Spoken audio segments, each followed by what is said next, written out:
And here we are. We are back. Season 3, Episode 2. This is going to be a special one. And if you've heard me before, I try to be polite, welcoming, and hospitable to all of our guests. But this one, I'm going to hopefully break a record here to be welcoming, hospitable, and I'm going to gush a little bit. I've already told our guest that I'm going to gush. I'm going to try to make it respectful. But man, I love this guest and the work that she has put together. If you are seeing her right now and watching this on video, hopefully you're seeing her face. You probably recognize it. Annette Franz is in the house with us. Annette, welcome. We're so happy to have you. Thank you. Thank you so much for having me. I am so looking forward to this conversation. This is going to be an awesome one.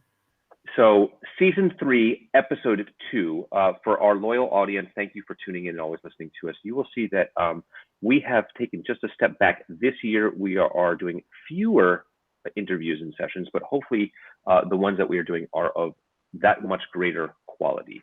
And this one is in line with that. It is a true privilege to spend time with Annette. Today's a special day, because we have Annette, but more importantly, because Annette has just published a new book. We're going to talk about that in just a second. Annette, the title of the new book, Built to Win. This is your second book, correct? That is correct. Yes, it is. And share with us, book is available, where it's available, dates that it is available. A little bit about that, please. Awesome. Yeah, thank you. So this one I did not self-publish. I went with a publisher. And so that means that it is out there they tell me, distributed to 39,000 locations. So you can pick it up pretty much anywhere. It's on pre-sale pre-order right now. You can find it at Amazon, Barnes & Noble, Target, Books A Million. It's on a lot of sites right now, and it'll be released on March 22nd. So March 22nd.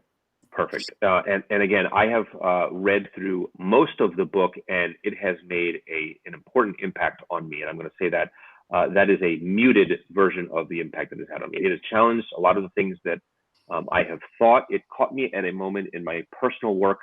Some of you may know I own and operate a BPO, or outsourced contact center. And it has made me stop in my tracks and challenge a lot of the ways that we are operating as a customer-facing environment on behalf of our clients, but also the way we handle our own business internally. We'll get more into that in just a second. It is an important read. Listeners, please go out and get this book. Read it. By the way, this is Annette's second book. Her first book is Customer Understanding, also a fantastic read. We had a chance to interview Annette about a year and a half ago, maybe. I don't remember. It was season 1, but I don't remember which episode. But we had a wonderful conversation with her. And certainly we've talked about the book then. That is a great read as well. Annette, for those of you that are not yet following her, of course, follow her, consume her content, get her book, reach out on LinkedIn and certainly follow her. Annette is the founder and CEO of CX Journey, Inc., and is an official member of the Forbes Coaches Council. In addition to a number of things that she's done throughout her life, we won't go into those details, but she's had an incredible background as an author, as a thought leader, and as a practitioner. And in my book, without the experience as a practitioner, I'm not sure you can really come to the table and discuss these things that she presents. And it just gives incredible credibility to the things that she's talking about and projects and opportunities that she's worked on. Okay, I'm going to stop with my gushing now. Annette, tell us about this wonderful book. Tell the audience that may not know about it yet, what is it about? What's kind of the thesis here of what you're sharing with the CX community? Yeah. And thank you for all of that. There are so many of those things that you just said that I wanted to react to and say, oh yeah, that's great point. But I think you said it best when you first started talking about the book, when you said that there's, it really does challenge the way you think about being customer centric and how you're running your organization. That's really the point of this book, is to really inspire leaders to think differently about customers and the customer experience and the culture and the employee experience, right? And so that was really, this book is less, the first one was more of had a good chunk of how to. This one is really more about, think about these things differently, right? And it has those 10 foundational principles of a customer-centric culture. And I think a lot of times people go, oh, wow, that's never even thought about that. I've had, obviously over the last month or two since we've gotten closer to the launch. A lot of conversations about the book and the why and what it entails and how it came about. And there has been a lot of, oh, I didn't even think about that. Oh, you're right. That's a good point. And so, so that's my goal with the book, is to really to inspire leaders to think differently about it. And I take you through those 10 principles. So obviously there's 10 chapters of the book. And then I also talk about how to measure culture. One of the things that folks always think is, well, culture is just this fluffy thing and we can't really measure it. So there's a chapter in there about measuring culture. There's a chapter in there about change and why change is hard and how we can, because when we shift the culture, it really is a mindset shift and a behavior shift, especially a behavior shift, right? And so talk a little bit about that. And I close out the book with a chapter that's very similar to what I did in the first book, which is that, open letter to a CEO to really push you to think differently about why this is so important and why I wrote the book. So yeah, so that's sort of a quick overview of the book. But this is my 30th year in this profession. I started when I was 4. That's always my story. I started when I was 4. Good one. And it's the combination of working with clients and being on the practitioner side, the things that I've seen that work and don't work, the things that I know can make a change within the organization or really turn an organization around. Those are the things that drove me to write this book. And that's where that content comes from. One observation, what I think differentiates your book from many others is, and I've shared this in the podcast and I've written about it. I'm tired of hearing that you should, you must, you better, you have to. Yeah. Much of that conversation is not backed up with concrete examples and recommendations and suggestions for how to. Right. And what I love about your book is there are models, there are lists, there are frameworks with how you just described it, to do those things and what to do. Because yes, this book, as I already said, it challenged me. It stopped me in my tracks. But the best thing is this gives me the next step of what to do about it. Yeah. How do I communicate the thoughts that I have in my mind with my team? What am I going to do? It's not sufficient anymore just to criticize. I have to come up with an analysis and a prescription for, okay, we're broken. Here's how we're going to fix it. And this is what we're going to do. And I think that's the true value add here.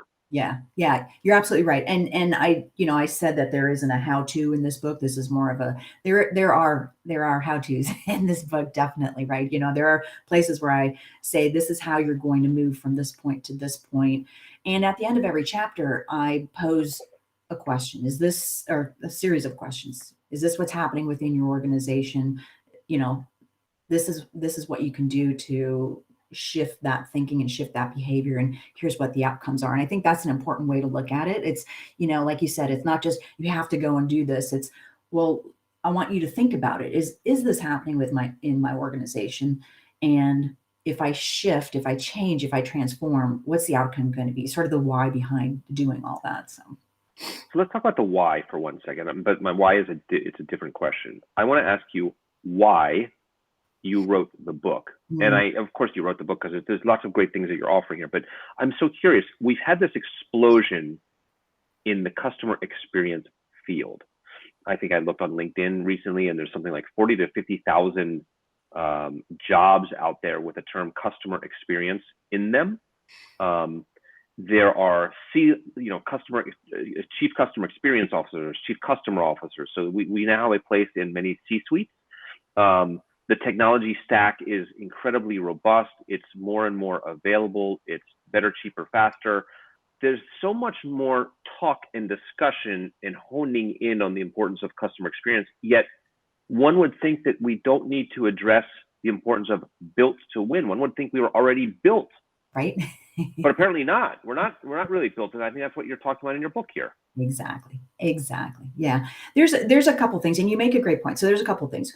When I was younger, my grandmother always said, you should be a teacher. And I was like, nah, I'm not going to be a teacher. That's not my thing. I don't want to be a teacher. But the crazy part is that ultimately that this is what I feel is my thing here. I don't want to call it my mission or my purpose. But to your point, there's so many new people in this profession. There's so many job openings here, and a lot of them aren't actually CX positions. They're just, now everybody's sort of jumping on the CX bandwagon when it comes to that. But there's, and I've seen over the last 30 years so many things that don't work and so many things that do work, that I guess it is sort of my thing to do now, is to teach. And I know there's tons of people out there who write books and stuff, but this is from my perspective. It's what I've seen, and I think it's so important that we do help those that are up and coming into this profession really understand that customer experience is one thing, or voice of the customer is one thing, or journey mapping is one thing, but you have to actually step back and say, you know what? This isn't just about these parts and pieces of it. There's this holistic picture that we need to take a look at, and it's the culture and it's everything that's happening across the entire organization. So I think that's really important. And then the second thing that I would say is that it was really interesting over probably the 2 years before I wrote the book. I had done a ton of presentations on these foundational principles. Actually, I had only had 8, and I added two more for the book as I started to think more about my conversations around this topic. And I was like, the reception to those presentations was phenomenal. People were like, yeah, I never thought about it that way. I never thought about all of those things that have to all be in place to have a customer-centric organization. A lot of people think customer-centric, I've got one department over here that's customer, or we're sending customer-centric messages or whatever. It's not about sort of those individual components, right? It has to be an enterprise-wide, an organization-wide effort. And so there was sort of this thing that just clicked, and I said, yeah, this is the right time to write this book. And then over the course of the last year, because I started talking to Advantage Forbes Books back in April, signed the contract at the end of April. And as soon as I started writing, I just kept seeing, and hearing and reading all of these things that sort of confirmed or affirmed that this was the right time for this book, that there was definitely a need for more information about what it means to be customer centric and how to build an organization that revolves around the people, which ultimately means people win and the business wins too. Yeah, I am guilty of trying to describe my own business and even putting it at the mission statement level of being customer focused. And what you did so clearly, I think in the first chapter, was define the definition, explain the difference between being kind of customer focused and customer centric. Yeah. I was using the terms basically interchangeably, and what I realized is like, no. They're not interchangeable. You can be customer focused, and you draw the parallel. Yeah, your salespeople, your front-facing people, they may be dealing and interacting with customers.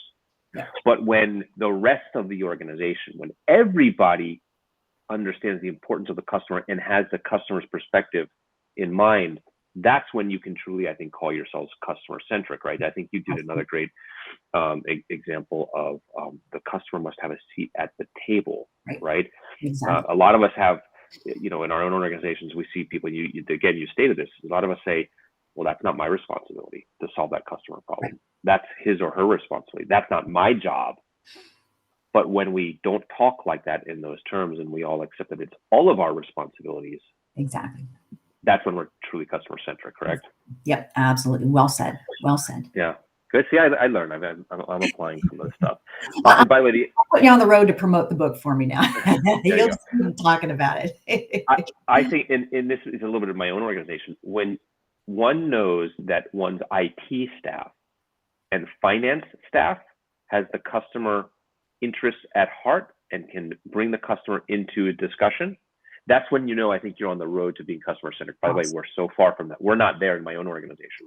That's where I want to get to. Yeah. But everyone's got to have the seat at the table. The customer has to have that seat at the table. Yeah. And I think you make a great point. I think because you sort of delineated between the front line and the back office, and I think a lot of folks don't think that the back office impacts the experience or anything, right? And they're the ones who are actually setting up the front line for success too, right? They're hey, if we design an invoice that's not clear or that's not accurate or whatever, customer's going to call your support. So now your accounting department has screwed your contact center, right? Because so everybody's got to work together to make sure that we're doing everything in the best interest of the customer. So yeah, well said.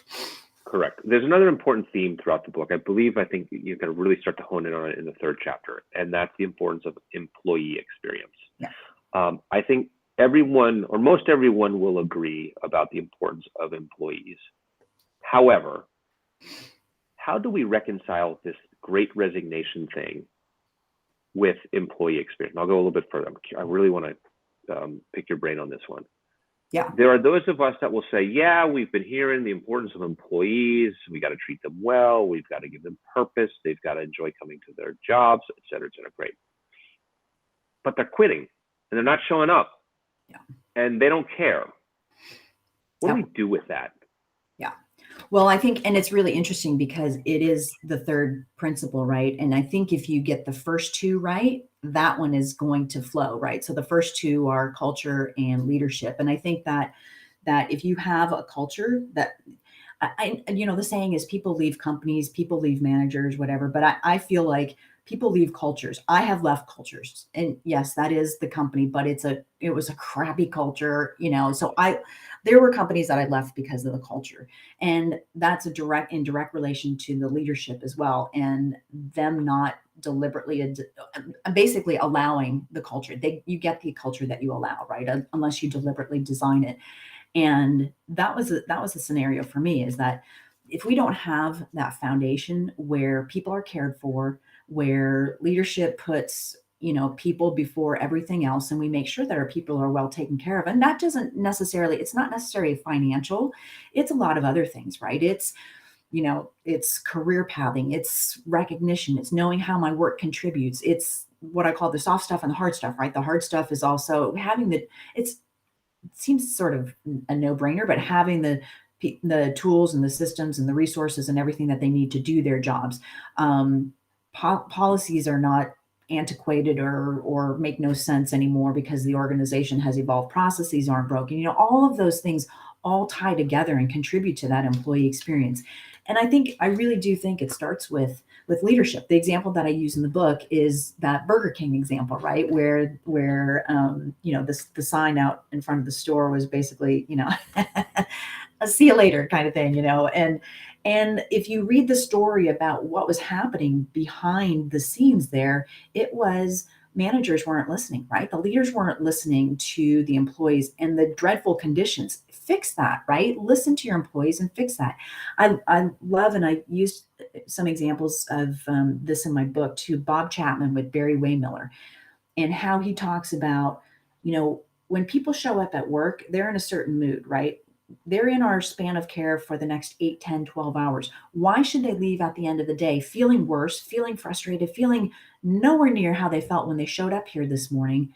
Because we treated them the way that we treated them. So let's take the time to care about our employees. And I know for some people that sounds like squishy, but there's a lot that goes into that, right? And so I think that's a big part of it. And you're right. We've talked a long time about, oh, we got to take care of employees, got to, focus on the employee experience, but nothing was ever done, and nobody was ever serious about it, And here's funny story. I was meeting with a friend the other day, and we were talking about, there's tons of CX experts. There are tons of, you could Google CX expert list or people to follow in CX, and you could find 1,000 lists of different people, right?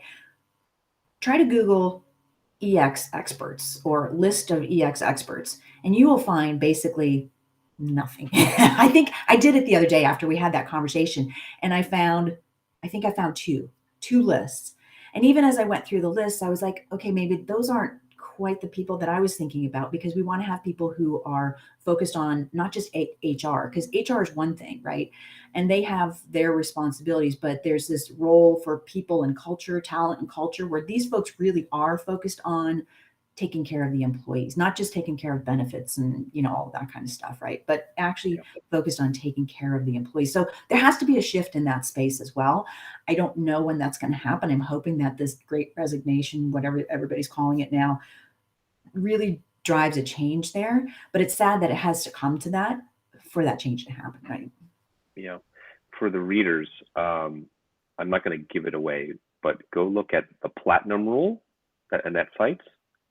And for those of us that like kind of graphics and flow charts and things like that. I believe it's on page 93 of my version that I'm looking at now. There is a graphic called, it's the Harvard Business Review's Putting the Service Profit Chain to Work.